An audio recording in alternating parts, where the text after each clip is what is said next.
I don't know how many of you were out there singing and dancing like we were, but there's nothing like a good tune first thing in the morning. So once again, welcome. Thank you for joining us. We are, as you can tell, thrilled to be here, and we are excited to see all of our friends that are in the room and still joining us this morning. I'm going to drop in the chat box. Actually, I think Miss Jessica might have already just done that, but I'm going to drop in the chat box one more time our sign-in sheet for you. That is how we keep track of who is joining us on our sessions, so that way we can keep you in the loop with any current information that we learn. It also helps us determine where in our region we need to do a better job at reaching out. So again, welcome. And once again, that document is in the chat box for your note-taking as well as your sign-in sheet. So I think it's pretty awesome to see everybody here today. And some of our new friends that are joining us. I shout out to all of our schools. I see Horizon in our room. I see Summit in our room. I see Canfield in our room. So we are seeing lots of people from all of our counties.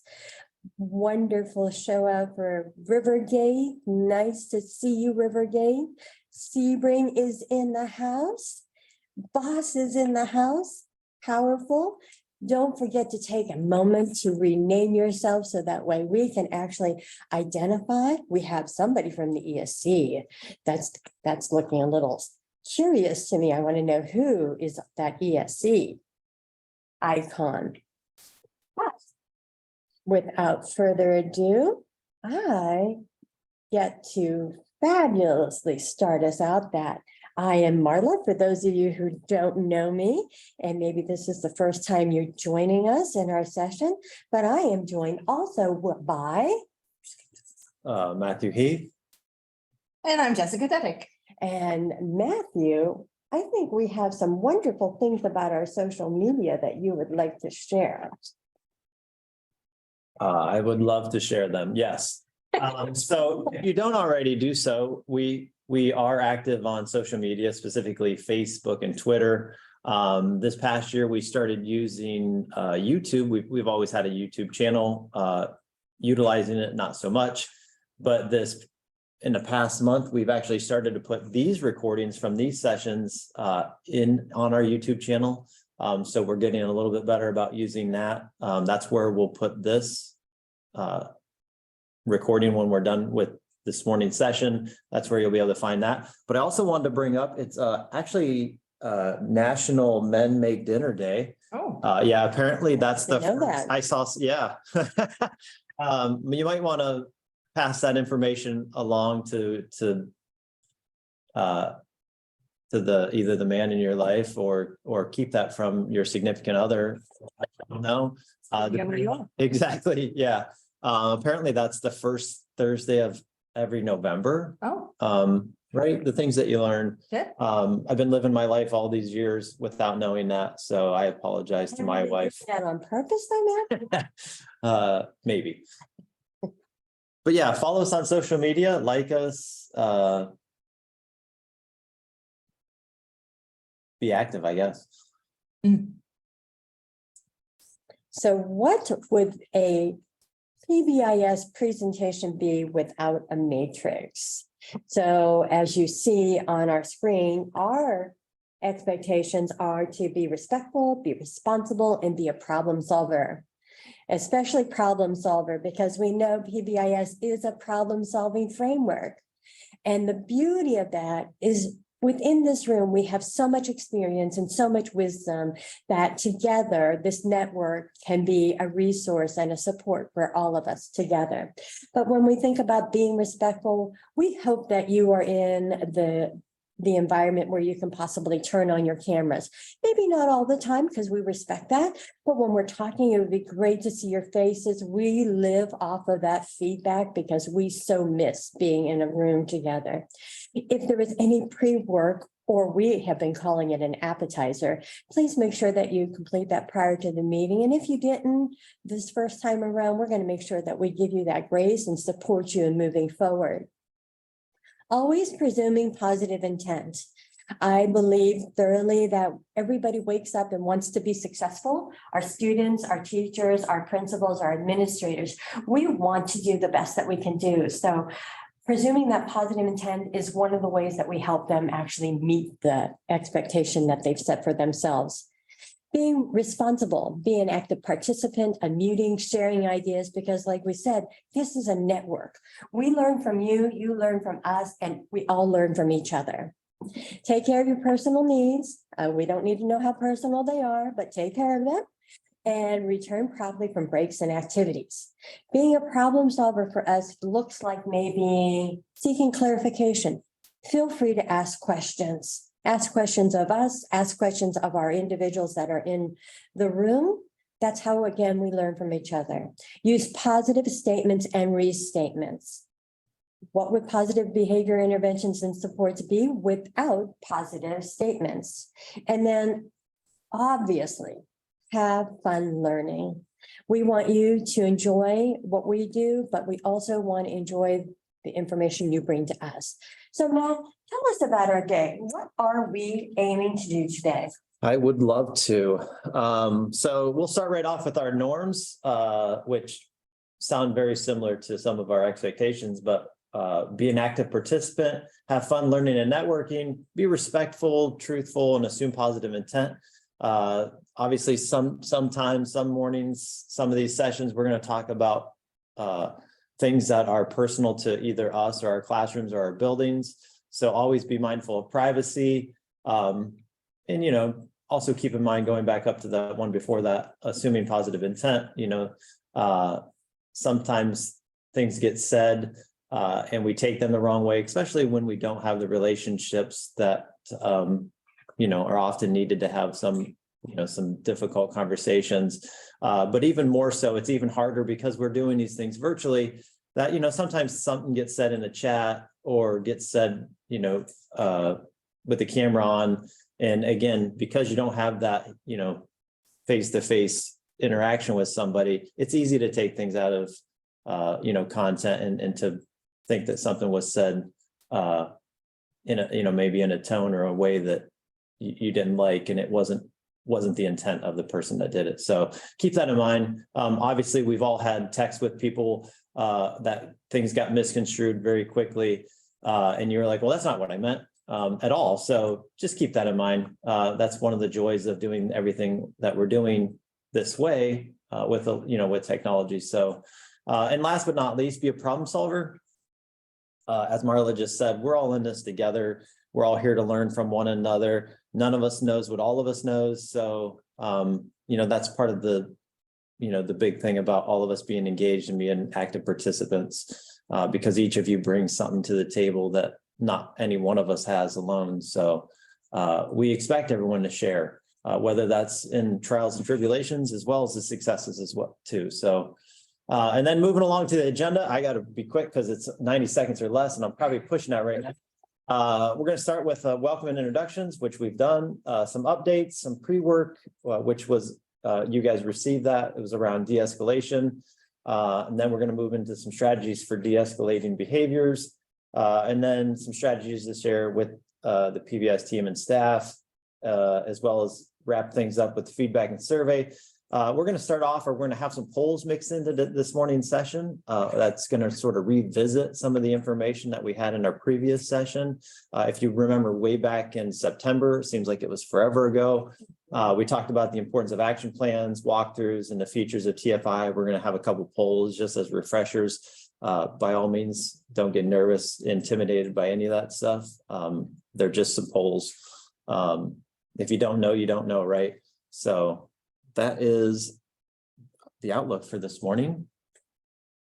And today we wanted to share with you something that we actually started in our last session with the office hours that we offered back in October. Based on our own discussions and at the end of when we present to our coaches network, we do sit down and we reflect upon how we are presenting, and we want to increase the engagement within our own meetings. And we know that's very challenging being virtual. So we decided to start practicing what we preach, and we've added a new acknowledgement system to our meetings. So we tried it out in the office hours, and it went really well, and it keeps us mindful of your engagement, and it makes sure that we are recognizing when you are meeting those expectations that Marla beautifully explained to us. So when you are showing us that you're being respectful and being responsible and being a problem solver, we are sending private messages with our little SST high five. So this is a preview of one of them. You might have already received one. If not, keep an eye out for a private chat if you are demonstrating those expectations. But we do have two different high fives that we're working on here. And again, just as a new way to recognize your participation, your engagement, because we greatly appreciate that you're here and taking the time to not only improve yourself, but also improve your team and your school. And then therefore your community. So we do appreciate that, and we want to recognize your engagement in our discussions. Thank you, Jessica. It is so true, because we have to remember that acknowledgement feedback needs to be done both immediately, I shouldn't say both, immediately, intermittently, and long-term. So it really is our goal to practice what we also preach. But as always, remember, the whole point of ever taking in any information, any new information, or any review information is to determine what are you going to do with that information. So we always want to pause for a moment, and literally it is a moment when we only have 2 hours to talk. We want to pause to say, what's your intention with this information today? You sort of already got a glimpse of what we're going to talk about by our pre-work and by our note-taking documents and by all of the different documents in the Padlet that we have shared. So take 1 minute, 60 seconds to think about what do you hope to gain from today, and then also what are you going to possibly do with this information? So that means for 60 seconds, we're going to stop chatting. And before I set that timer, I want to thank you for those individuals that have their cameras on. You look fabulous. If nobody has said that to you yet today, you look awesome. And 60 seconds, what are you going to do with this information?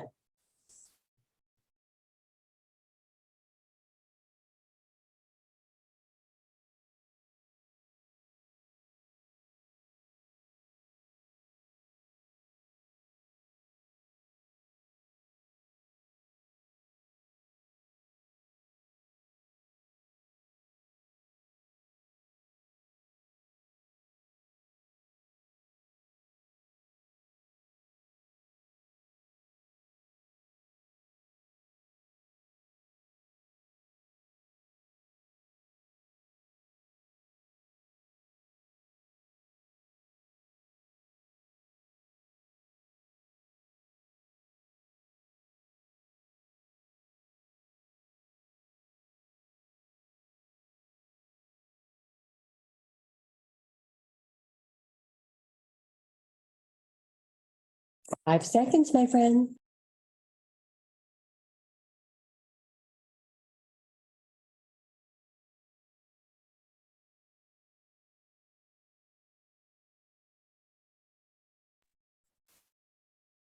All right, for as a way to sort of check in with everybody and get the ball rolling, I realize that we've jumped right into a few things, but we do like to slow down and take a little bit of time to get to know each one of you and see how everyone's doing. And a way for us to do that is we usually throw in a little check-in activity such as this. So today we're asking you, what's your favorite activity to do over the holidays? And I guess I want to preface holidays, meaning starting from now until spring, quite honestly, because I guess from this season on, what's one of your favorite things to do, or you and your family's favorite things to do? And you can go ahead and unmute or throw that in the chat, either one, whatever you're comfortable with. We always have somebody monitoring the chat as well as your videos. So Christmas caroling. Oh, whose voice was that? Michelle's. Yes, Michelle Rhodes from Beaver Local. Oh, thanks, Michelle. Okay. I love Christmas caroling too. We were actually Christmas caroling. Well, actually, we were sort of just humming Christmas music this morning before Earth, Wind and Fire. Yeah. Oh, Marie baking and spending time with parents. Family time. Oh, that's awesome. We've So got much a family. couple bakers. We're going to Stacy and Marie's house for sure. Right? Oh, watching Christmas Vacation. Why am I not surprised, Meredith? Why am I not surprised? Oh, driving around to look at the lights, that is a lot of fun. That is. And then we went to the Canfield Fair to do even that little tour, and that was a wonderful time. I'm looking forward to again. And Jared goes to the Columbus Zoo for the lights. I have had friends that have done that. I have not. I hear that's pretty awesome. And Jared, you like wrapping gifts. Oh, my friend bought me a cup that says I'm a gangster rapper because I love wrapping gifts. Jared, you and I are gonna have to get together and and swap ideas. What is this coming to? I love my mug. Oh, Christmas song trivia, that sounds like a lot of fun too. Yeah, we always pick out a few puzzles. So like we always just, the table's always just got a puzzle sort of in mid, you know. You clearly don't have cats. I know. I love that I do idea, not. Matthew. We'll have to do that with my daughter. I like that. Yeah, the only problem is like, you know, certain people come along, my wife and kids mainly. And they'll just help themselves and sit there for hours and you come home or so at night or whatever, and you're like, somebody put the puzzle together. I thought this was supposed to be family time. No. No. It yeah. becomes competition time. Let's have some advent calendars that were little mini puzzles for every day. Oh, that sounds exciting. I have an advent calendar for my dog. Well, yeah. Yeah, I'm sorry. Well, I should clarify that the puzzles were cat puzzles, Got it. targeted ads. Can somebody share what the advent calendar puzzles were? Where do I get one? Those sound really cool. Is it virtual? I will have to remember whether it was Aldi or I don't think it was Aldi though. I forget. Might have been Sam's Club. I think it was Sam's Club. I saw the puppy one actually at Pet Supply Plus. Oh. Shout out. Sorry, I'm not supposed to be. Sponsored by. We are not sponsored by any organization. They should sponsor me as much money as I spend there. But Yeah. thank you for sharing your information with us. We had an advent calendar last year that was wines. Mhm. Yeah, so it's a different wine every day. Yeah. Yeah, welcome, right? Little too much information for you, but I'm okay with that. It was a lot of dry reds, not a fan. But thank you for sharing that. People are just looking at us very curious now. No, I did it. It's okay. We like to laugh in the morning Mhm. and in the afternoon and in the evening, honestly.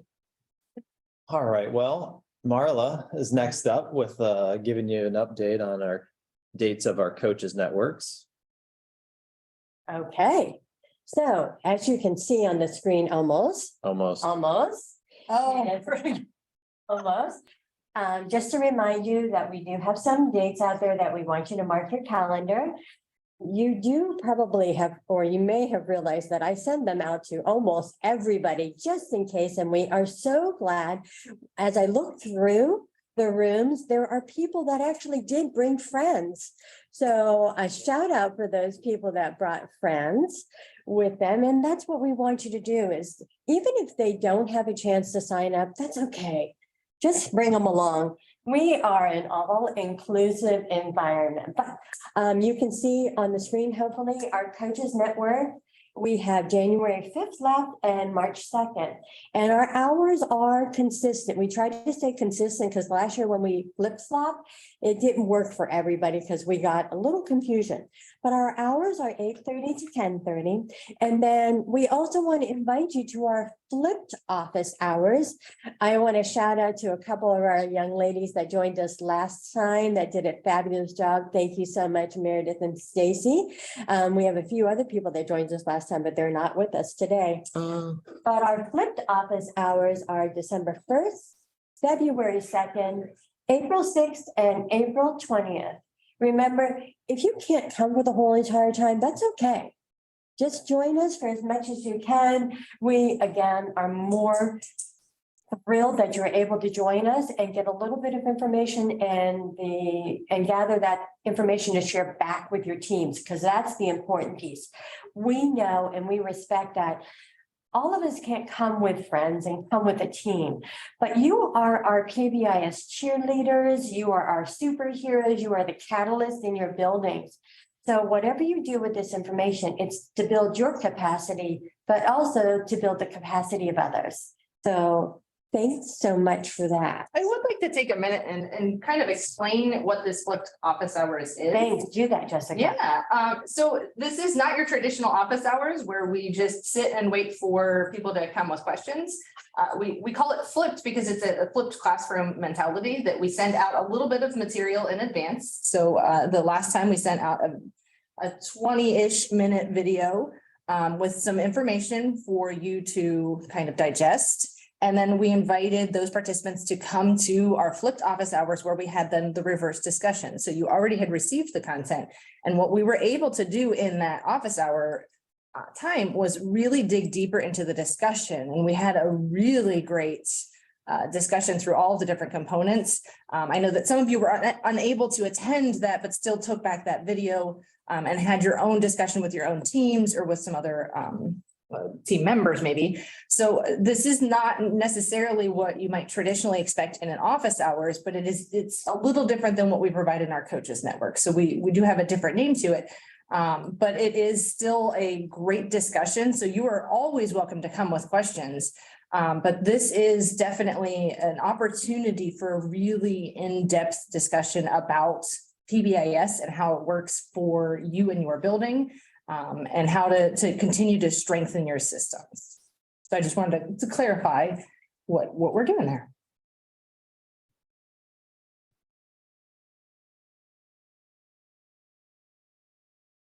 Give everyone just a few seconds to read this quote that's on this next slide here.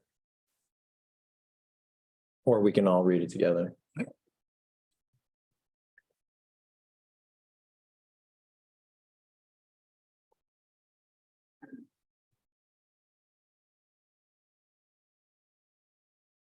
This quote really resonated with me, just because I think it gets to the heart of, truly dealing with students experiencing, certain behaviors. And I just, when you think about any one of your students in your classroom who may, or I don't want to use the word maybe struggling with severe behaviors, but I mean, it really makes you think about what the function of that behavior is, right? What the motivation of that behavior is. And I really think that, like, when you get to that level of,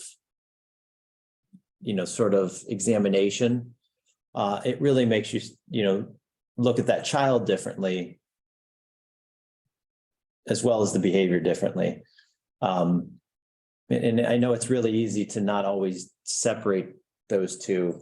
It's easy to look at what's wrong with this student in a very negative perspective, rather than, what's this behavior? What function is this behavior serving this student? And not only that, but how do we help them? So, I think back to the book, What Happened to You, and that's a lot of the focus of that book is that if what's wrong with you, what happened to you and how can we support?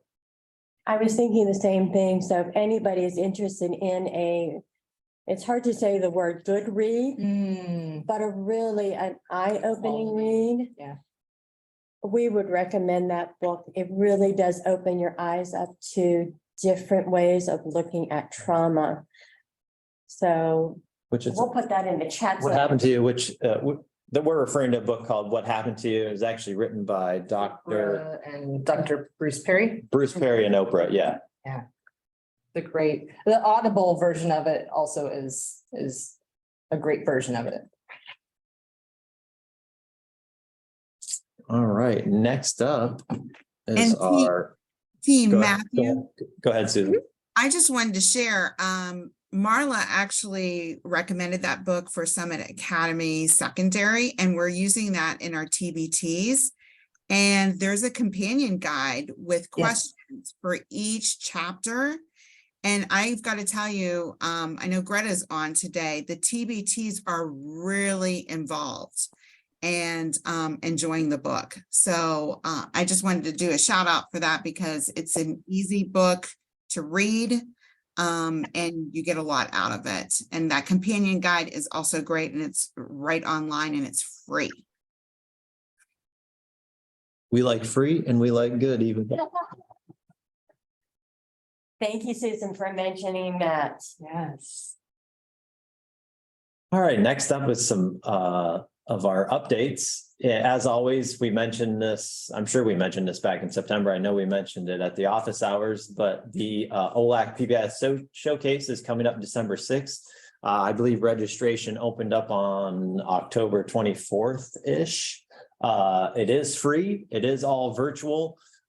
Even if you're not available on December 6th, I highly encourage you to register because once you have registered, they do share all the links and resources with you. And I think, if I'm not mistaken, all of those sessions are actually pre-recorded.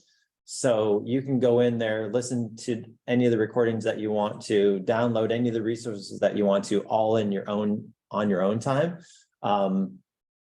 And not only that, but I believe they leave that open for several months after the December 6th date.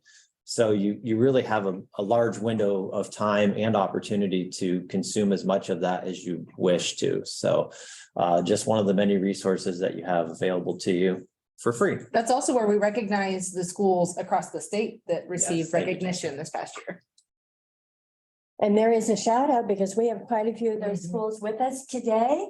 We also recognize those schools on our website as well. So if you have a moment, you want to pop onto our website, you'll get to see all of our teams, all of our individuals at schools that actually applied for recognition and was actually awarded, which is also a lovely way to make connections and reach out to your friends that are also on this journey with you. The other thing too is if you're not on social media, you wouldn't know this, but the Ohio PBIS Network, pretty active on Twitter. And in recent weeks, they've been actually tweeting all the recognitions. So if your school was recognized for receiving silver, for receiving bronze, they've been tweeting that out with that recognition, including your building, what you received. I know our region, there was quite a few of them just yesterday that went out. So there are people statewide that are singing your praises that you might not even be, that you might not even know that, but they are. So kudos. And we have a frequent tweeter. Well, we have Julie who did retweet. And thank you so much. We did recognize also in the one tweet, there was an error in the way a school was spelled. So we made sure that we reached out to them immediately, and that is going to be corrected. So Julie, thanks for retweet. I can't even say that word. Thank you for retweeting. I need to look at the word. Hard to say. It is. So when you think last time when we reviewed about the highlights that we discovered in our region about the strengths and the areas of growth for our recognition schools, we wanted to remind you that there are a few things that we want to shout out, and we want to remind you to always keep them on the front burner when your PBIS teams are meeting. We also shared last time that they are in the process of revamping or revising, whatever word you want to use, renovating the recognition process. They're trying to streamline it because they recognize the amount of submit just, and there's little tidbits of information that we are getting. It hasn't all been finalized, but we're hoping by the end of November, correct, Jessica? That is the goal. That we should learn more about what we are going to see as expectations for us. The one thing that I want to make sure that we all realize is that all binders will need, or all artifacts or all evidence will need to be submitted electronically. We don't know for sure what that's going to look like. We have a glimmer, but we don't want to falsely state without letting anybody know. But we do know it will be electronic. So start that process. And remember, we talked about last time, it is so much more easy, if that's how I can say that word. 14, easier. 14 to do this as you go along. Don't wait till the end, because when you wait till the end, we get frustrated. We are not as regulated and we may forget things. So these are our binder reminders, and I have to share that. I sort of stole that from one of our districts. So shout out to Youngstown for giving me that little cue of a binder reminder. We know that tier 1, we know for a fact that we are going to be required to have an action plan that will be sharing all of those different wonderful things that you hope to accomplish in a year. You know, maybe 3, possibly 4 items that you're focusing on. Not that I'm sharing with you a particular number. We know that they are going to be requiring the TFI and the walkthrough form. And remember, last time we suggested do some informal walkthroughs yourself on a regular basis, maybe once a month, once every couple weeks. Just check your staff, check your students. We also know for a fact that the SAS, which was now was last year recommended, it is now going to be required. And I know we talk about the fact that about January is a good month to start doing that. So reach out to your SST consultant. We'll get that set up for you, and then we can get you ready for those results. And then probably one of the most important, just in case you didn't get it, it is Important. it's important, Critically important. is your meeting minutes. And the piece that they want to see is that you're actually documenting. We know you have these conversations because I have sat through a variety of meetings that the conversation is so rich, but somebody has to document it. The conversation that you're looking at your data, you're analyzing your data, and you're changing behaviors, adult behaviors, by looking at your data. And then similarly, when you look at tier 2, we don't know everything yet, but we know there are 3 things for sure that they're going to require. Once again, a tier 2 action plan. Once again, meeting minutes, and you know, the guidance is at least monthly. I have some teams that meet every other week. I have some teams that actually meet weekly.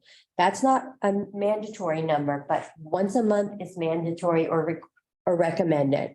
And then your decision rules. And that is something that we will revisit once again in our flipped classroom coming up.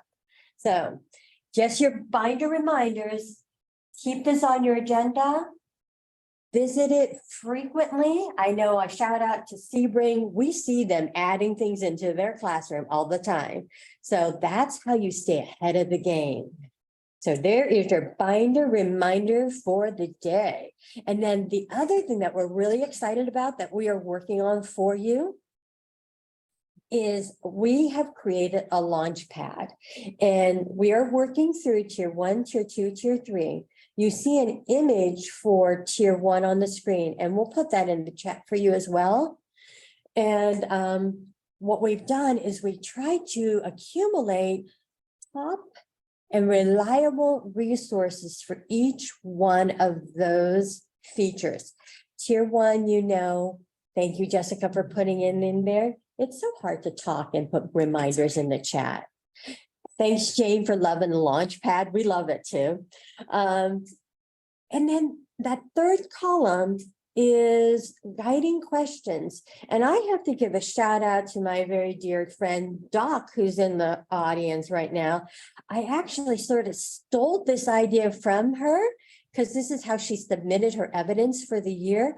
But then I turned it into, instead of a recognition artifact document, into resources that any team can use to move their selves forward and to help them with their journey. So thanks so much. Marla, we do have a question from Austintown about tier 1 and 2 notes. So would you like to unmute and ask that, or would you like to clarify what question you have? Hey, Marla. Hey, Doc. Hey, is it okay still? I know that you said, when they come in to evaluate you, is it still good how our school has tier 1 and 2, the notes combined, how we have the action plan? Because we have those two tiers combined and not 2 and 3. Absolutely, Doc. Just Okay. make sure that in your notes, you clearly delineate that, so that way there's no question that.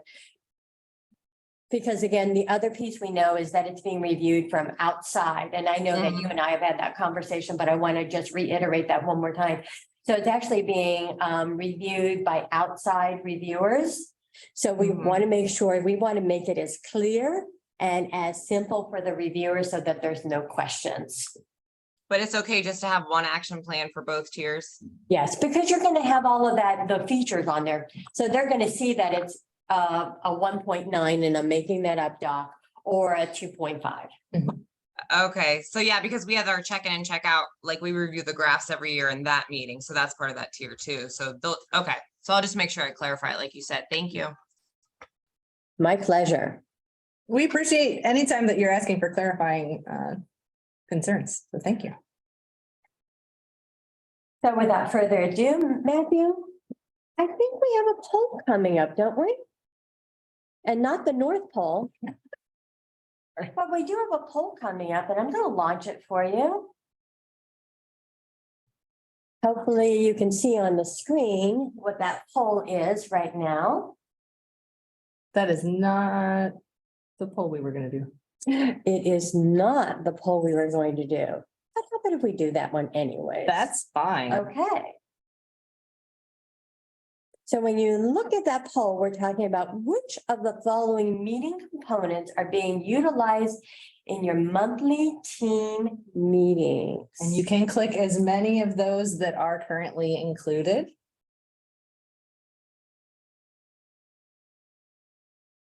We do apologize that That was my doing. it's okay. Please give me grace. I don't see the poll. It did not pop up for me. This is Michelle. Okay, Michelle, let's see what's happening there. Only 9 of 31 people participating. You guys, if it doesn't show up, I know I had to click the poll down below and it popped back up. Oh, thank you. Thank you. Whose voice was That was that? Amanda. Thank you, Amanda. You're I welcome. Appreciate you. Remember, we are that network of support. Yes. Well, and what you I see don't sometimes see- is different than what we see. So I at don't the see where to click. At the bottom of your screen, next to participants might be a little graph that says polls. It's not showing up anymore though. Matthew, you might have to redo it again.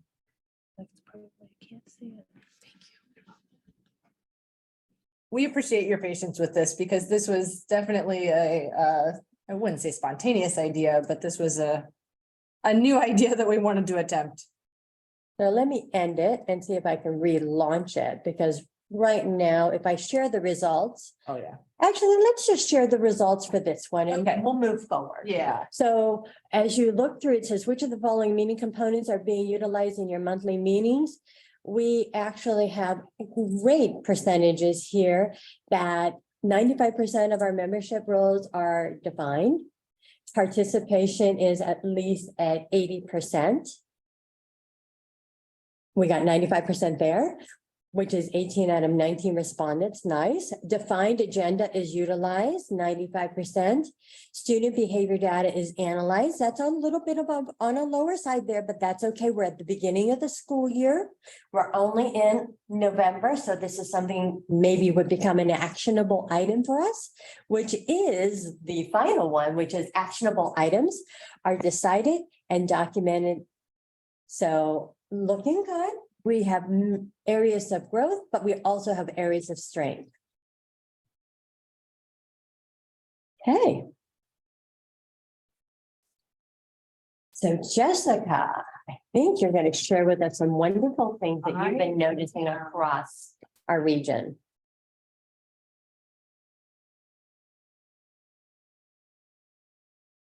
One more, please. Thank you. Okay, so we also wanted to take a few minutes to just do some celebrations for what we see happening across the region. So I looked at the list of who had signed up to attend this, and I started stalking you on social media because we really want to recognize the great things that are happening across the region, and also share it with this network in case there's some ideas here that you would like to beg, borrow, or steal. In additional ways to celebrate your own success. So one of the first ones there, and I know it's kind of a small picture there, but we want to recognize that Rivergate High School is recognizing their Gator Greets each week, and they post them on social media to celebrate not just within their building, but out to the community. BOSS also celebrates their Student of the Week on social media, and they post a fun graphic there. Niles High School. So this one's a little different, but Niles High School just recently restocked their Dragon Pantry that they have available to their students. So while that might not seem like it's directly aligned with PBIS, it absolutely is on building that culture, building that community, and that climate within your school and across your community. So we want to celebrate what you guys are doing. And then in Ashtabula, and there were several to choose from across our region, but Ashtabula, Lakeside Junior High School's student council participated in the kindness rally in Mentor. And what I really love about this, I love the kindness rally, first of all, but I also love that collaboration of school to school. I love that they're traveling beyond just the borders of their district and the borders of even their local community to really explore the world and explore what kindness means throughout. So we wanted to celebrate those. We could only fit so many graphics on there. We know other people are doing great things. So if anybody else wants to you can put it in the chat. What else can we celebrate? What else is going on that's really a celebration in your district or in your school that you would like to share? And feel free to unmute or just throw it in the chat so that, again, we can celebrate with you, and it might give other people ideas of ways to share your celebrations. I'll go real quick. This is Madeline from BOSS. And something that we started last year in our committee meetings is we had we invited some parents and students, and that has been, it's like a game changer for us. It gives us such a wonderful perspective. And then this year we had, we added a second parent. Again, we're kind of a small school. We're about 600 and so kids for K through 12. But just that has been so helpful for us. And it's something we love. We're looking forward to getting several more students to join in as well. Thank you so much for sharing that, Madeline. That's fantastic. And BOSS is being very modest there. They have done a lovely job at engaging their families.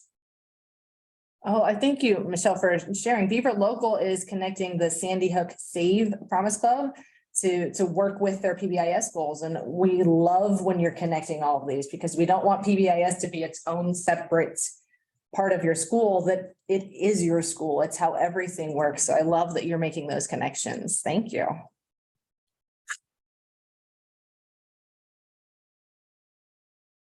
We have some great participation. Thank you so much, Jessica, for leading that. So we're at that section. We always like to, after each major chunk of information, just like we know that you do in your classroom, you give your scholars time to pause and process. And so that's the time we want to do right now, whether or not you document it on your note page, whether or not you just write it on a piece of paper, post it, or just mentally note something. Pausing and process means, what are you going to reflect, review, regroup, and plan? what about the information that we shared already today? Will you take back to your team to continue to build others' capacity? So think about that for about 60 seconds. We always welcome and we thank those people that unmute and shout it out. Or if you want to just put it in your chat box, because I know some of us are actually in classrooms and it might be difficult for you to unmute. So 60 seconds, give us some ideas of what you're going to move forward.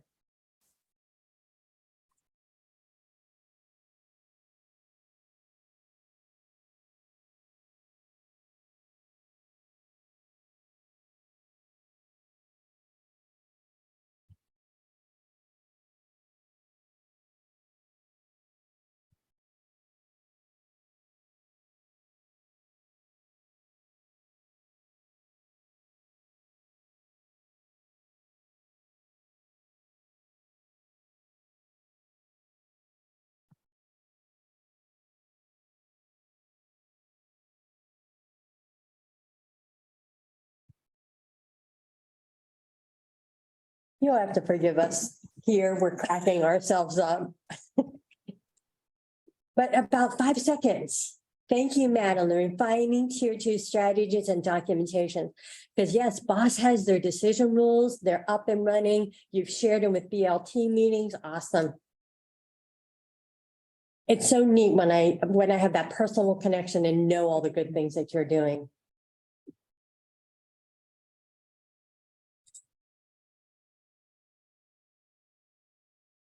All right. Okay, so Matthew, I think what's next? that brings us right up to our second poll for this morning. And we asked you, how many walkthroughs have you done yet this school year? And I really like this. I love walkthroughs. So let me start there, I guess. But it's sort of like that old cliche of, what gets measured gets done, or what gets measured gets managed. And the basic tenet is that if you're measuring something, then the probability of you acting on the information you now have is a lot higher. So we know that if you're out there, you're monitoring this and you're checking in with how things are going as far as implementation, we know that you're going to probably do a lot better job of managing it. So how many of those walkthroughs have you completed this school year? And again, they're just check-ins, they're just informal. We hear the term walkthrough and we always think of Evaluation. big formal evaluations. And these are really just check-ins for you to have as sort of a dipstick, right? We're just measuring the temperature. Calling a dipstick.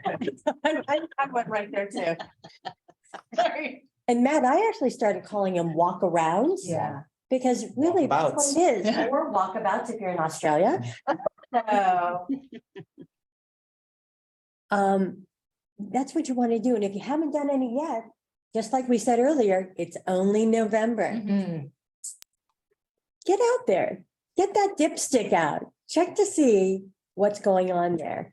And right now we've got 18 of 31 people have participated, which again, those are similar numbers to our last poll. So it could be an issue of accessing the poll. And we've got a great question in the chat. You want to go ahead and do that, Jessica? Yeah, no, I greatly appreciate this question because I was actually almost going to ask Matt the same thing. No, you do not have to use the official form that's within the TFI document on page 25, or I forget what it is now, but you don't have to use that exact form. You can make up your own. I know some buildings do it within their own informal walkthrough. So when they're already doing a walkthrough just throughout their building to check on other academic purposes, they'll also add in a few of those PBIS components to see, are the expectations displayed? Are they being taught? Are the students being acknowledged with the system that the school has defined? I know that they'll sometimes interview the students, see what's going on. We do. Thank you so much, Greg, for, I'm sorry to interrupt myself here. If you are unable to do the poll, we're going to investigate a little more about that, but you are free to just add it right there in the chat so that we can get a better idea of where you guys are across the region. So thank you, Greg, for saying that. But we do understand that there is a little bit of that misunderstanding that this is an evaluation, and you can also talk to your staff about it. You know, whenever you present data to your staff, remind them, bring them the walkthrough data, show them why you're collecting this. It doesn't have to be the building administrator that does this walk around. It could just be a team member. And again, you could start with just interviewing students because that's a little less evaluative and just saying, hey, can you tell me what the building expectations are within the building and see if they know them? And then that information comes back to the team to really assess, do the students know what our expectations are? Are they receiving our acknowledgement system? So you can start in different ways to truly gather that data, because the point of it really is to improve your system. Marla, do you have any other thoughts on that? Only because you just mentioned something so profound that you probably didn't realize it was that profound, but it is. But it even goes back to our first poll that was out of order, that this is a data point. And the only way we can get better, and Matthew, even though you say that's a cliche, but it's true, what we monitor actually will grow. So keep that good work. If you have started them, if you haven't started them, then let's start them. Well, you know, we've talked. Hey, Marla, can I share something? Sure. Okay. Because like, I know as like, especially if the administrators are doing the walkthroughs, it's like, great, one more thing. So we. Really, how do you saying. feel, Doc? Great, check that out. So what we, anyway, so what we did is we actually made just like a survey form, like on Google, and everybody in the building does morning meetings at the same time. I create them for 3rd, 4th, and 5th for our expectations. We use the first 5 healthy habits for the leader in me. And all we did was, I don't know if you can see it on my phone, because as soon as we leave our morning duty, sorry, I'm kissing my kid in that picture. You can see, like, you can make it an app on your phone, like right here.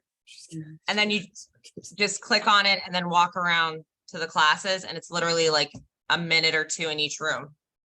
And we'd like divide it up. So we hit like maybe 5 rooms each a week, or 10 rooms each a week. Cause you could get through in the 15-minute morning meeting. If you say, okay, I'm gonna do it 2 days this week, I'm gonna do 4th grade.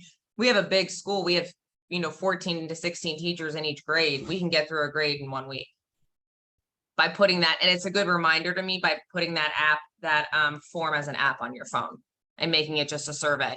And then when you have the data graph, like Marla said, we share it with our PBIS, and then the share out notes for all the stakeholders that show, it doesn't show like the teacher's name, it just shows like the graphs. I just wanted to share that because I know it could be overwhelming with like something else we have to do. Dorothy, there's a lot of requests about sharing what that Google form looks like. Is there a way that you can share, or even send it to me, and then maybe I can figure out a way to share it out with the team? Yeah, we could make a copy of it if you're. Yeah, if you're that's fine. And then just add whatever you guys need to add, because it's obviously going to be different. Right, because Right. it has to It'd be match like- your expectations. And it's easier to like designate a time. Like we might ask the kids and pull them like throughout the day, or if we're just talking to them about like our expectations, but having that morning meeting, like I know that works well for like, I taught through 8th grade and did it with them. With the high school, when I was with the older grades, I would use more of like real world situations with them. But if you designate a time throughout the day, it's a way to check in with the staff and the students, and that's going to strengthen their relationships with the kids too. And Doc, and I know that we call each other Doc all the time just because of what we've gone through together. That's what this is all about. It's about sharing our toys, sharing our ideas, because again, may I shout out, Doc, that your school was a gold recipient. So Thanks. you have been playing in this sandbox for quite some time and have a lot of experience. So she is a great resource, and she is also a wonderful individual that takes Aw. feedback and applies the feedback, and she's walked the walk as well as talked the talk. So thank you. Oh, thanks. So See you, I'm gonna end Marla. the call. Oh, my pleasure. So you should see possibly the results of the poll. It's looking good. Again, remember, if you haven't started them yet, it's no worries. Let's start them. We can start them today. Yeah, I saw in the chat, there are several schools that are now at the point that they're ready to start doing them. So they were just, getting all those expectations and acknowledgement system established, and now they're ready to really start assessing how they're doing. So that's fantastic. Thank you. Okay. So Matt, you've got some data for us to actually look at and to consider of why we are doing what we are doing today. Yeah, sort of the why. But I find this data to be terribly disheartening for where we are, not just as sort of a nation, because it's not just teachers as we're going to talk about or that we're going to focus on, but where we are as a profession too, right? This graph comes from the survey of teachers given by the AFT, which is the American Federation of Teachers. And the findings were just released this past July, but basically AFT members find that the workload, compensation, conditions, disruptions, and support as variables changing educators' work lives for the worse since the start of the pandemic. And in fact, if you dig a little deeper, you quickly find, and I think that link is shared in the chat already, but it goes into a little bit more of the data. But you'll quickly find that there's a 34-point rise in job dissatisfaction among pre-K to 12 members since the start of the pandemic, which rose from 45 to 79%. And this is part of that disheartening part, that it's not just actually educators, it's actually echoed across all kinds of members from higher education, healthcare, public employee sectors. So there's a lot of different professions right now that are dissatisfied with the working conditions. But this particular graph, or the one that we're going to talk about, the one that I want to highlight is that one that's, or at least I want to talk about improving this one. It's the one right there in the middle of the slide, and it reads, poor student discipline and lack of support for dealing with disruptive students is one of the top problems facing PK to 12 members. So more than 70% of AFT members who participated in the recent Hart Research Associates AFT survey described that the 21-22 academic year as one of the worst for pre-K to 12 teachers and staff.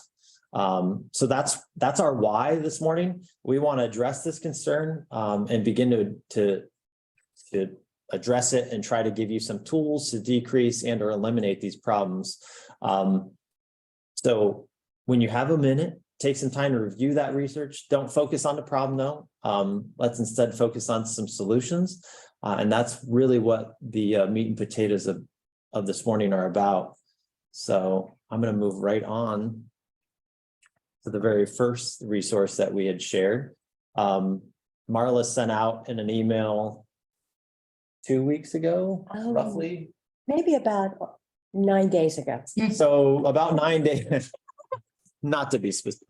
I don't know, something like that. About 9 days ago, Marla shared this article with you as some pre-reading for today's session, which was about creating calm, 5 ways to prevent big behaviors. Kind of a light reading, lots of pictures and other, it was a semi-humorous kind of article as well. So it was an easy read. At least I found it to be easy. But that's our first thing that we're going to focus on. We're actually going to put you in the breakout rooms. So if you didn't read it, that's fine. You're going to have some time to at least review it. Talk about it amongst the other breakout room members or that you're going to be placed with. And we're going to ask you just a few questions. One of those being, what ahas did you have? What was something new that you learned? And why would you share this with your team, your staff, your families? We're going to ask that you introduce yourselves, what your name is, your role, position, the district that you work in. And last but not least, I know it's the first thing on the slide, but I'm going to leave it as one of the last things for you to think about. As always, though, please assign someone to be the note taker and a timekeeper during the discussion. So hopefully when we come back after the breakout, we can get kind of a report out from each of the groups to hear what everyone talked about, what their big takeaways from the article was. So I believe somebody should have those breakout rooms already set up. We're just going to randomly put you into rooms. They are ready to go. You tell me when. How long do we have in this About 10 Um, minutes. 10 Yes. minutes? I think 10 minutes should do. Oh, wait, the rooms have a timer, don't they? They do have a time. Okay, In the upper right-hand corner, there should be a timer. well, once you're in them. Yeah. Yeah, not now. So I am creating them in 3, 2, 1. The room is open.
Hi, Christina. You want me to- We are actually in breakout rooms. I don't know if you can hear me or not. Um,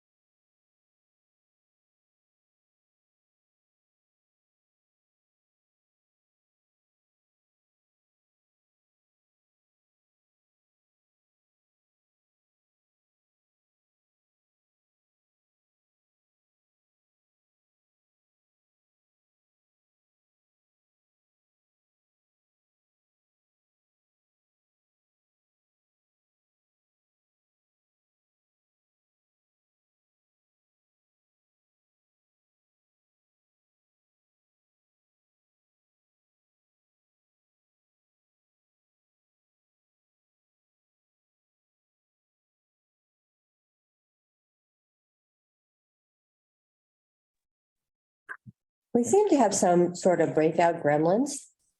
Because on our computer, it says that you are still in your breakout rooms for 6 more minutes. However, you are all with us in this large room, which is okay. Can you give us a thumbs up or a thumbs down or an unmute, whether or not your team needed a little bit more time in that session? Because we originally had at least 3 more minutes planned. Madeline shaking her head, yes. So which is so odd, it says that you are actually in breakout rooms. So let's see what we can do here. Okay. Okay, now it says it's closing in 6 seconds. And here you go. Is it letting you join your breakout room? Perfect.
I'm on mute. All right, welcome back, everybody.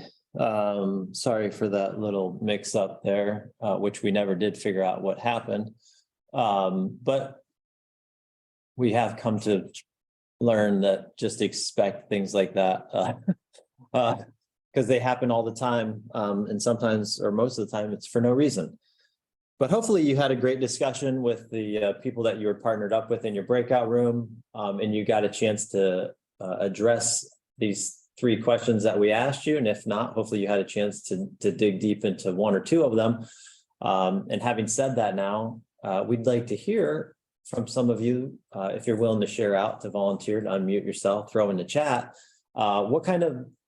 What did that discussion sound like, right? What were some of the ahas that you gained from the article? What was something new that you learned? And what are parts of this, or what parts of this are something that you'd like to share with your team members, with your staff, or with your families? So having said that, by all means, unmute. And Matthew, we have I- 7 breakout rooms, so we should have should have 7 7 recorders. Oh, We needed to harmonize. Well. balance. So like randomly, if I went to room 5, it could either be Brian, Cindy, Meredith, or Sherry. I'm so sorry. Was Sherry with us? She might not have joined. I you. was like, Thank you, wait, Meredith. who was that? No, I joined the other room we had a Sherry in our group. I was like, I'm really sorry.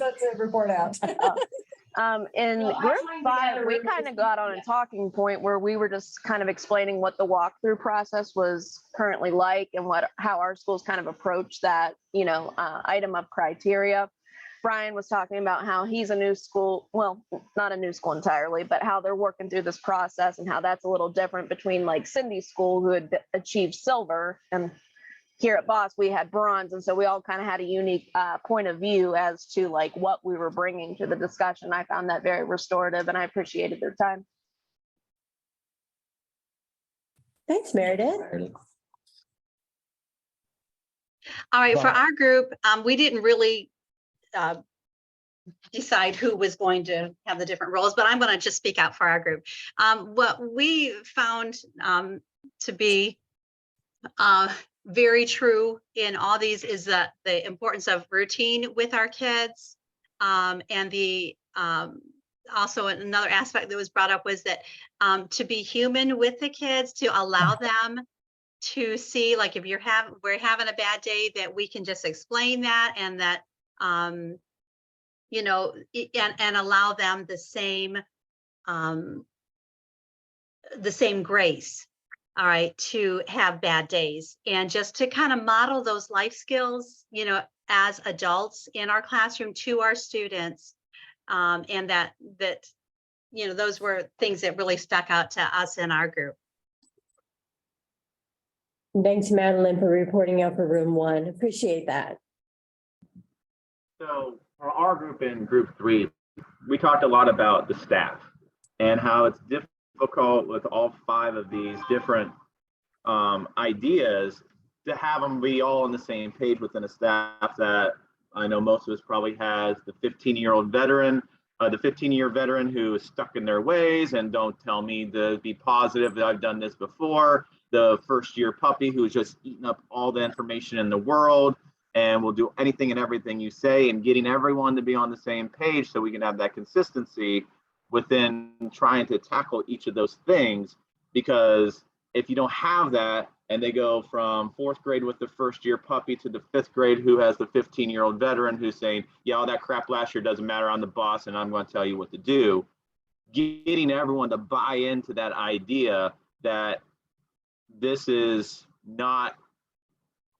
productive if you just stay stuck in your ways. We all have to be a team about it. Thanks, Jared, because we talk about the fact that PBIS truly is about that systems. It's about our systems, our practices in order to have outcomes. So you're so right. It takes a building, not just one person. All righty. So that was 3 rooms. I know that room 4 made a comment in the chat. And so did room 2. And room 2, thank you. You want to cover those, Jessica? And they're both from Sebring.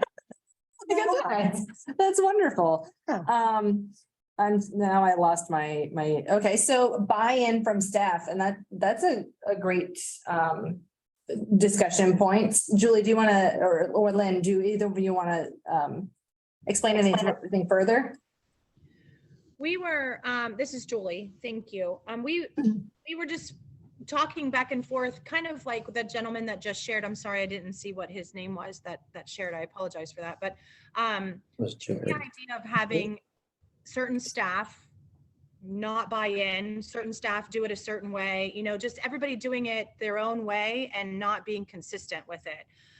Some staff are doing it very well, some staff aren't doing it at all. So it's just, that was one of the things that we discussed with that, and some staff give out 1 million points, some staff are stingy with their points. We also talked about, having different stores where the kids can purchase things, and the kids didn't know they had points. The kids didn't know how they had so many points. So it was just, communication obviously was key, and is something that needs to be, continuous and consistent. Yeah. Thank you, Julie, for clarifying that. That sounded like a really good discussion, and that's a very valid concern, because you're not alone in that struggle. And I'm sure you heard that in your discussion. But I think that's another reason that we're constantly bringing that data back, not just to the team, but sharing it back out with the staff, really bringing forward that why are we doing this and how does it even matter? So thank you for sharing that. Leanne also shared that room 2 was discussing creating calm on the bus. That is a hot issue across the region, at least in the schools that I've been working with.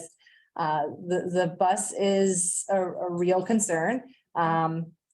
So she posed the question, how are bus drivers being trained for PBIS? And I would love to hear across the region, what are you doing to support your bus drivers? What have other schools done to help train and sustain that understanding of PBIS with your bus drivers? If anybody can share what they've done that's working, or any other advice, we would love to hear what's actually being done across our region here.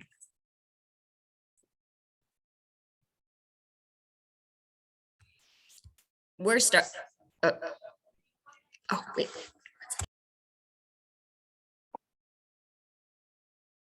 I heard something there for a second. Christina was sharing, and then she stepped out for a second. Okay. It was echoing. Okay. For the bus drivers, we're starting, obviously we've given them all the expectations and everything, but we're doing, we do cards, like card coupons at Campfield. And so we're like, actually, we were going to talk about it possibly today after this meeting, about how we can start to implement that with the bus drivers. And so they could get we're elementary, so it's a little different, but they could get some card coupons, and then, those teachers or the bus drivers are gonna be doing the same thing that we do in the school. So we have had, though, the meetings with them to explain the expectations of PBIS, like all of our bus drivers, do know about it. We've had some discussions with them. So, but we are going to try something new to help sort of get the bus behavior under control. We'll see how it goes, but we're starting to think more about that. Thanks, Marie, for sharing that, because you shared something very valuable. Sometimes we forget that the bus is a location. I used to tell my scholars that bus is just school away from school. And because it's school away from school, the expectations are still in play in the bus. But you also said something that I so much value. You are helping the bus drivers understand that, because our bus drivers may not be educators and may be looking at things through a different lens. And rightly so. I mean, to drive a bus is a critically challenging position to have. But so thank you for starting that work, because it has to start in order for it to continue to improve. Oh God. I would love to know what's happening there. Okay. I hope you are okay, yes. And Meredith, thanks for sharing about a boss that, you know, that the fact that you are high school. And it's so true that we sometimes think high school is a little different. But remember, when we think about the fact that all behavior is learned and all behavior is a form of communication, just because they are in bigger bodies, some of them, doesn't mean that they have learned everything that they need to learn. And is it a missing skill? Or is it possibly a will? We've had that conversation just yesterday, the fact that it really always comes back to a missing skill. It may look like it's a missing will or it's a will, but that will probably was designated because they had a missing skill. But I love that. Thank you for sharing that.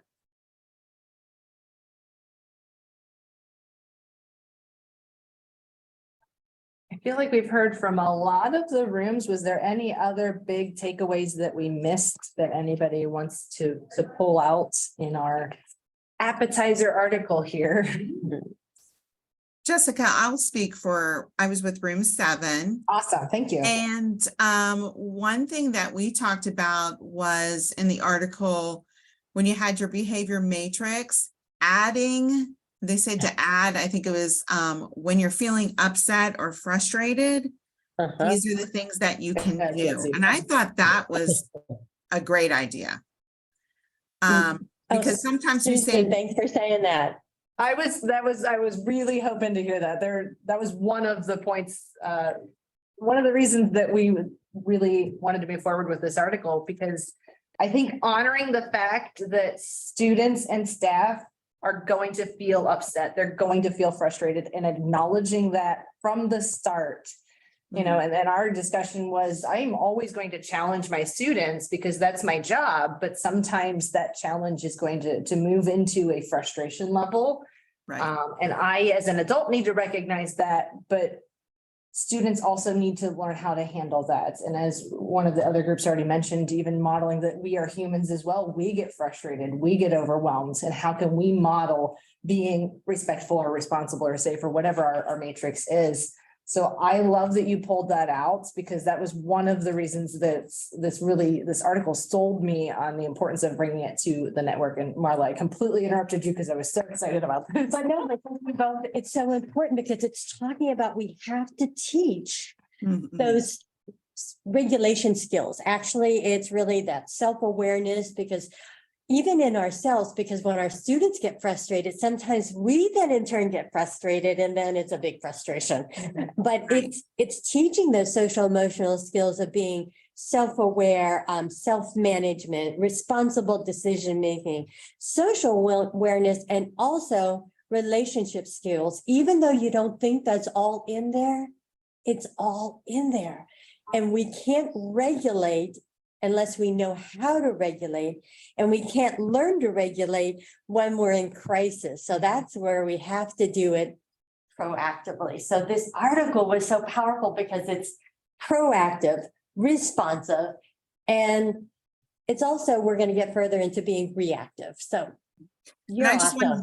I wanted to do a shout out to Susan from Niles, because she's the one that actually brought it up in our group, and I had that same aha moment. So kudos to her. And I just want to say, this made me think about Wellsville has be a problem solver. Well, as little ones, you might not know how to solve that problem. And this category of when you feel upset or frustrated, that will give them tools to practice that. So I thought that was something that I'm going to take back to Wellsville, thinking, maybe we can add that in for our kiddos. Yeah, I love that connection, because there are a multitude of ways of incorporating this. I think, so I'm glad you brought that up, because they're not the only ones who have something like that in their matrix. And I know sometimes we struggle with what kind of language can we put in there, especially for our youngest students or scholars. But I love that, yes, there are other ways to just tie this in. And the point is, again, is just being very proactive about teaching those skills and teaching how do we want them to respond. And you know, the fact that feeling upset and frustrated is a reality. And how do we learn how to overcome that? Thank you, Susan. And it isn't defined by age. I know sometimes we think we're only thinking about our young scholars, but these are life skills that we need past graduation.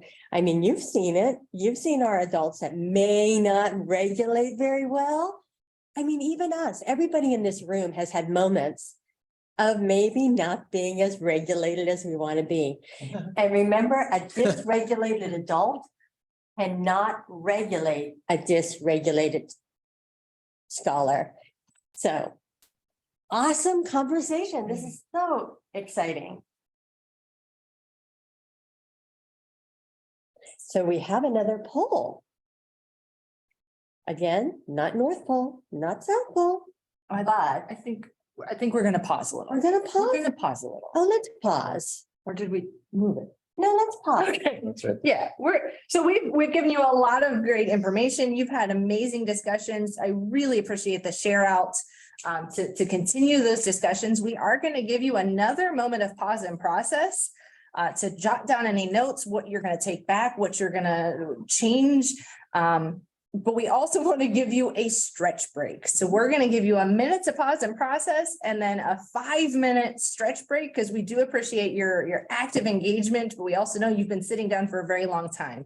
So we're going to come back in 6 minutes. So go ahead and take those notes, and then please take an opportunity to look away from your screen, stretch, get a quick drink if you need one, and then come on back, and we'll do that poll as soon as we come back from our pause and process time. Okay, my timer is set, 6 minutes on the clock.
Don't forget to get up and move away from your computers. Stretch those legs.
All right, well, welcome back, everybody. Hopefully that time away from your computer allowed you to do what you needed to do. I've got to get up to shut the door. Sorry. So as we come back from our break, as we mentioned before we went to break, that we were going to come back and do another poll. So our last poll for this morning is, the question is, what's the most important reason to have a PBIS action plan? And remember, in our conversation from our last time together back in September, we talked about action plans and their importance. But I tend to think of this like action plans similar to setting goals and giving instructional feedback for students. When we provide instructional feedback, we usually do so it's disconnected from any goal or success criteria. But without setting, without setting goals, how will students ever know that they're learning or improving? Same thing applies to setting behavioral expectations as well. And I say that though, because if you don't have some plan for how we're going to improve, how do we actually improve, right? By happenstance. And I think the same thing also applies through the feedback here too. Feedback comes in a lot of different forms. So we could be getting all the feedback we need to make great improvements, but relative to what? Right? I mean, unless you've got some goals in mind or some things that you're working on, you could take feedback and go any different direction with it. But if it doesn't apply to what you're actually working on, then what does it mean to you? So it's sort of like, how do we know when to celebrate if we haven't determined what success looks like? So how do we make improvements if we don't identify what and how we're going to improve? So our first question here, and I think Marla is going to launch the poll, is what's the most important reason to have a PBIS action plan? This was supposed to be the first poll. And again, the focus here is on what is the most important reason, because I believe you can only choose one on this. Yes. So far we have quite a few people that are responding. And again, if you can't see it, if you are unable to participate in our digital poll, you're welcome to throw your response into the chat.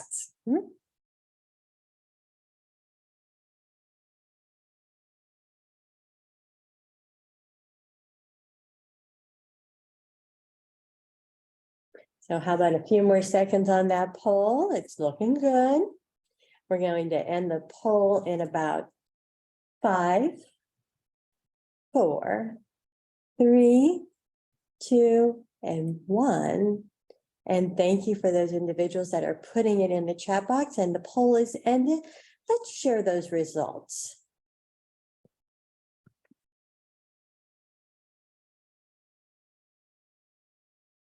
So I love that no one said that the most important reason is it's a good way to take notes. It is a good way. It is a method of keeping track of what is being done and how it aligns to the TFI. And that's absolutely a valid reason that teams start using their action plan.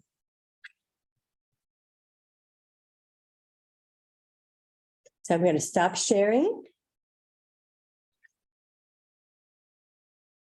But as Matthew said, it absolutely is a way to truly refine your PBIS system. So truly move forward with those actionable items in the hopes for improvements. So thank you. So Jessica, we started our conversation on de-escalation. I think you're going to take us into learning a little bit more about it and some strategies that we can put into place. Yeah, so we are going to dig a little bit deeper with this last little chunk of time that we have with you this morning. In the original appetizer article, the Creating Calm, there was a link in that article that some of you might have already clicked on, and we sent it out to you as well. That's a new practice brief that was released by the Center for PBIS. After reading this, we found it to be a very valuable resource, but we also recognize that not all of you have the time to truly read and digest any new information, honestly. So we wanted to honor your time and give you some time to actually look through this practice brief here together. So we are going to start by actually reading it. So we did send this article out in advance in case you were able to print it for yourself, because we know that some people prefer to have that hard copy of the document so that they can highlight and take notes as necessary. But we are going to start by just reading through the introduction section as a whole group. And while we're reading through, we're going to encourage you to, take notes and mark down any of the big takeaways and the rationale behind why this is so critical right now and how it applies to the work that we're doing. So if you're able to open up that resource, the actual content begins on page 3, and we're going to have everyone read page 3, 4, and 5 on their own. Like I said, take any notes that you need, and just bring back the most important highlights that you have on that introduction. And we're going to stay here as a whole group, and then we'll send you out to do a smaller section of the article after that. But we're going to give you 8 minutes to read those 3 pages, and take any notes and come prepared to give us the critical takeaway here as a whole group. And if you have any problems accessing the information, please reach out to us. But we will go ahead and give you 8 minutes of quiet to read and pull that information out. Thanks, Jessica. I really appreciate the fact that you're giving us time now.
Thanks. I was afraid. Come back. We hope that was enough time for you to not only read, but also process the information at the introduction of that new practice brief. We asked you to come back with some highlights that you wanted to share. But we also are going to move into a different slide deck that we have provided. And this is purely ours right now as the Coaches Network, but feel free to make a copy of this and do an activity like this with your own team or staff with an article like this, or this exact article. So while we're doing our share out on this introduction, Marla's going to help us by taking some notes in this jigsaw slide. So Matthew, if you could please open up the slides for us.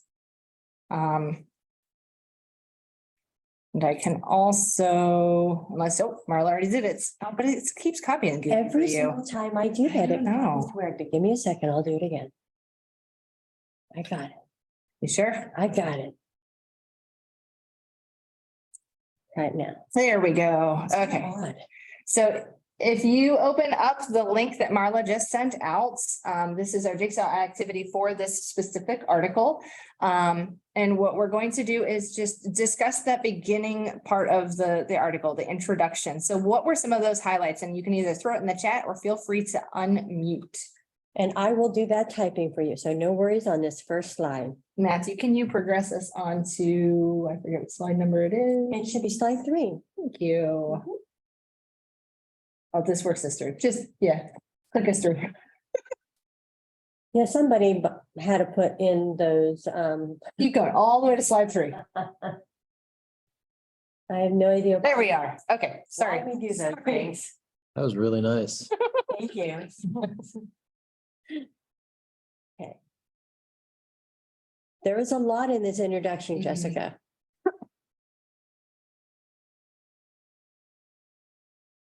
Oh, whoops. And there is no one right answer. No, not at all.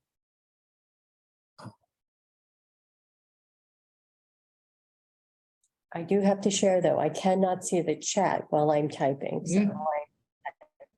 Hey, this is Lynn from Sebring.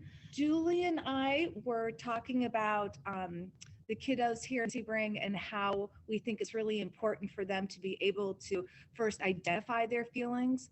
And one of the things in Sebring that we're really teaching vocabulary, because when you talk to them, they will tell you, I'm happy, I'm sad, I'm mad. So we thought, we think it's super important that they, first, know exactly how they're feeling and, be able to express that in just more than vocabulary, happy, sad, mad. So we thought, we were talking about feeling posters and regulation and self-regulation. And so anyway, that's some of the things that we were talking about.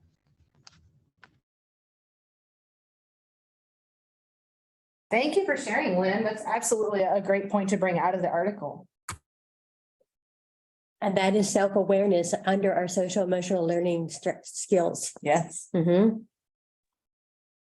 I can What say else? Thank you, Stephanie. as a school counselor, for years, I've just kind of done a self-regulation scale with the kids, literally every kid that walks in, teaching them to help identify not just what their emotions are, but how big is it. So, and I've not seen this chart before and have them numbered, but I've always used the 5-point scale. So 1, you're calm, 2, you're like kind of like a bump in the road, 3, you're starting to feel agitated, and then having them identify what that feels like for them. Because a lot of times, especially with anxiety, they hold it in, ignore it, ignore all these other signs, and then they let it escalate, and now they're at the point of quote unquote no return. But when we teach these self-regulation tools or grounding exercises, if they wait until they're a 4, they're not really going to work that well. So helping them understand, okay, do this when you're at a 3, 3.5, breathing, doing those kinds of things. And then if you're that 3.5 going to 4 and they're not working, that's when you need to come down and see me, or just kind of giving them that common language, I think is helpful. So I've not seen that done in a lot of other schools, but I always imagine like, man, it would be so nice if they were all trained to use that same language, because then teachers could like, no, like a 3, you need to go 4. So I don't know, just That was my takeaway. Thank you for sharing that as well. And that is a great connection to the work that some schools are already doing here. And I know there's different scales and different ways to have that conversation, but I think really just giving them the language and giving your adults that same language as well to recognize those different levels. And may I just add something else onto that, Jessica? Stephanie, because you're in Canfield and we know that all of your schools are working in this journey or on this journey, this is a perfect way of getting that common language. So thanks for bringing that out. So we do recognize that we are running out of time, and we still want to give you just a little taste of another section of this article. So we're gonna still try a very shortened version of what we were gonna do next, which we're gonna toss you into a breakout room where you're just gonna focus on one of those pieces. So for example, if you get thrown into the prevention room, all you're going to read is page 6, and that's it. We realize that we are low on time, so you're not going to be able to get quite as in-depth as we had hoped. But we do still want you to kind of look through that, even if all you focus on is that table on page 6. If you move on to escalation, you would only focus on the agitation part of that's on page 7. And all of this is listed in our jigsaw document here. So what you'll do is you'll look at what your room is named and then look in the slide to see what the page assignment is, but none of them are lengthy assignments. So acceleration is page 8, crisis response is page 9. It does hop over. There is a little bit on the top of page 10 is a little graphic that we also wanted you to be able to focus on. Crisis recovery is page 10, and then page 11 is the how to facilitate the restoration. So even if all you focus on right now is the table within that small section, we want you to just have a real informal discussion about what does it mean, what does it look like, and what again are those big takeaways from the reading. So I believe Marla has set up the rooms. We are running out of time, but I do still want you to take a minute to just at least discuss it with each other or look at it. Even if it's just, can we just do 3 minutes? We can do 3 minutes. I know that kind of bumps us over time. So we do respect if you are unable to stay. Yeah. Okay, rooms are open.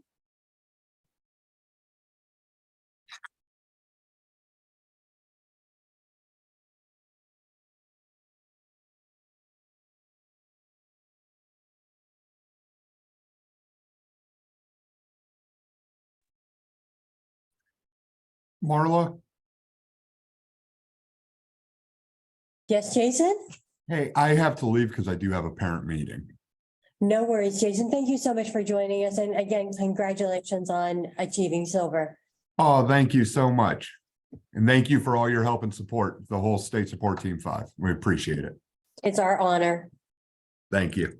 Thank you. Thanks, Jason. Bye-bye. Southern Local, we have to go to because our bell's getting ready to ring and we have to be back in our classrooms.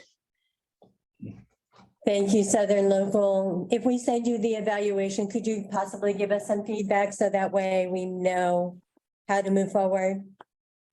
Yes. Thank you. It's actually on the note-taking document too, if you want to even click on it any point in the day. Okay, we will. Thank you. Have a great day.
And welcome back. We do again sincerely apologize for how short that was. We were able to watch some of the rooms. We're having great discussions in that we saw a lot of notes being added to the document. We know that some groups didn't have a chance to do that. We completely understand. This was way more rushed than we had hoped, but we also have had amazing discussions throughout this morning. So with that, we do want you to consider ways that you could bring this back to your team and do an activity like this, but maybe pace it a little bit better than we did. And feel free, if you have additional highlights, you can continue working through this because like I said, we can see a lot of great highlights that are being pulled into this document. So thank you for that. Matthew, if you could bring us back to our other slideshow, we'll just wrap it up for the morning. And Jessica, you did say that they could easily copy our slide deck, use our slide deck. Yes. I do want to highlight a great chat conversation that was happening with Doc. And she says a great way of communicating that common language is having it in your PBIS handbook. I mean, and knowing that we revisit our handbook on an annual basis, but that is a great place. Yes, thank you. And we did intend for this to be an activity that you could just copy and paste it so that it would be something that you could immediately implement if that's where your school is. So we wanted to share that with you. We also want to show there is a possible dessert to this that you could do. We're not planning to do it, but this is a series that is ongoing. That there is an ongoing podcast through the PBIS apps. So we're going to send information about that. But there is another follow-up article to this and then a recent podcast that was also delivered. So we do encourage you to subscribe to that. We're hoping as you leave today that you're going to write down some of those action steps. What are you going to take away from today and bring back to your team? What are you going to share with your staff? And how are you going to include families in that discussion? So if you need to take a minute to kind of jot that down, there is space on your note-taking page, but I know some of you might have already been adding it as we were working through the day. Hit it again.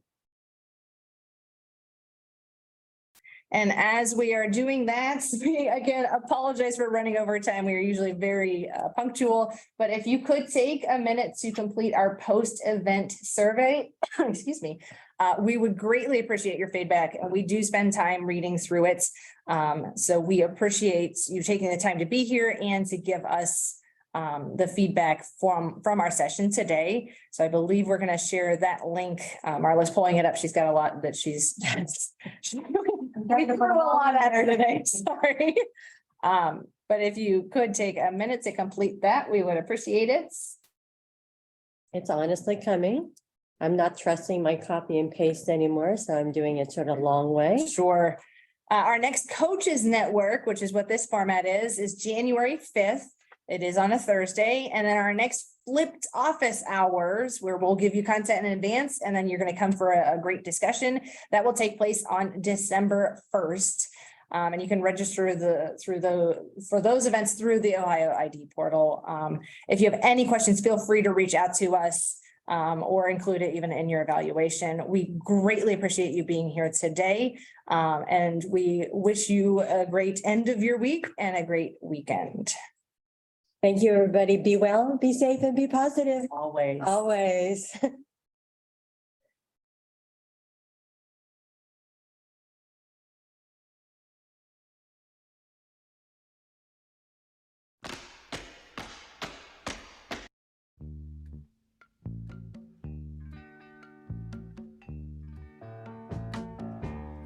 I can see clear